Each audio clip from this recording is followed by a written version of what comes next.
झन उग्र बन्दै रासुपा रवि लामिछानेले भिडलाई सच्याउन सकेनन्। 10 घटना के भए। देशभर चुनावी माहौल तातिँदै जाँदा राष्ट्रिय स्वतन्त्र पार्टीका कार्यकर्ता र नेताहरूको गतिविधि झनै उग्र बन्दै गएको छ।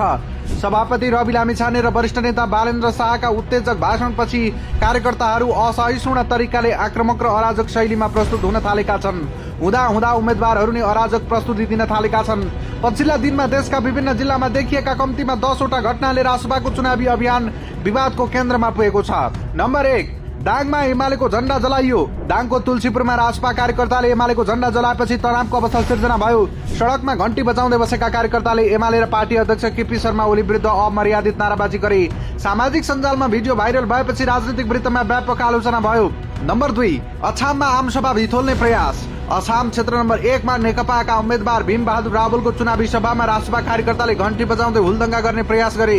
बोलेरो गाडीमा आएका उनीहरूले ठूलो स्वरमा माइक बजाएर कार्यक्रम अवरुद्ध गर्न खोजे। नम्बर 3, गुल्मीमा बाटो छेक्दै अवरोध। गुल्मीमा एमाले उम्मेद्वार प्रदीप ग्यावालीको चुनावी अभियानमा रासपा कार्यकर्ताले बाटो छेकेर अवरोध गर्ने प्रयास गरे। घण्टी बजाउँदै नाराबाजी र चिर्याउने गतिविधि गरेको ग्यावालीले बताएका छन्। नम्बर 4, बारामा मतदातामाथि दबाव। बारामा रासपा कार्यकर्ताले मतदातालाई कानमा घण्टी बजाउँदै भोट दिन बाध्य पार्न खोजेको भिडियो देखिन्छ। भोट नदिने भनेपछि निरन्तर घण्टी बजाएर मानसिक दबाव दिएको देखिन्छ। नम्बर 5, इटहरीमा देशद्रोही टिप्पणी। सुनसरीको इटहरीमा रासपा नेता अशोक चौधरीले घण्टीमा भोट नदिनेलाई देशद्रोही भनेपछि कार्यक्रम स्थल तनावग्रस्त बन्यो। युवाहरूले घण्टी मुर्दाबाद भन्दै नाराबाजी गरेपछि कार्यक्रम स्थगित गर्नु पर्यो।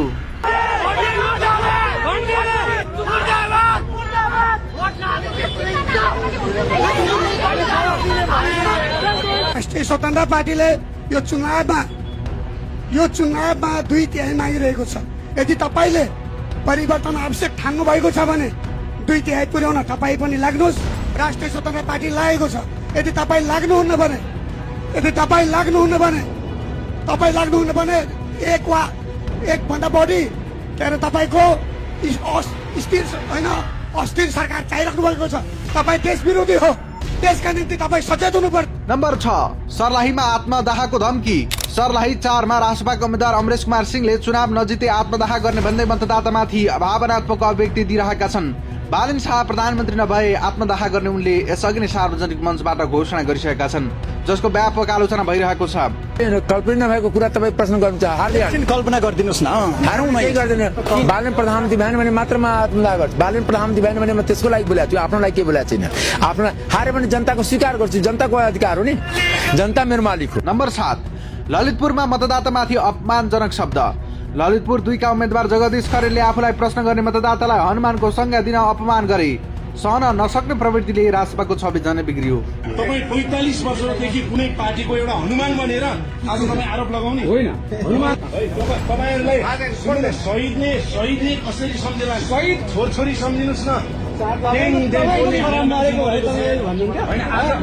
सर, तपाईले कुनै पनि पार्टीलाई विदेशीबाट परिचालित भन्न पाउनुहुन्छ? मिल्छ, प्रमाण छ। नम्बर 8, बर्दघाटमा कुटपिट।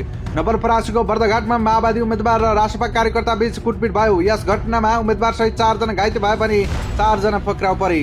नम्बर 9, दाङ र अछाममा कार्यक्रम बिथोल्ने प्रयास। एकै दिन दाङ र अछाममा रासपा कार्यकर्ताले एमाले र नेकपाको चुनावी कार्यक्रम बिथोल्ने शैली देखाए, जसले सुरक्षा चुनौती बढाएको छ।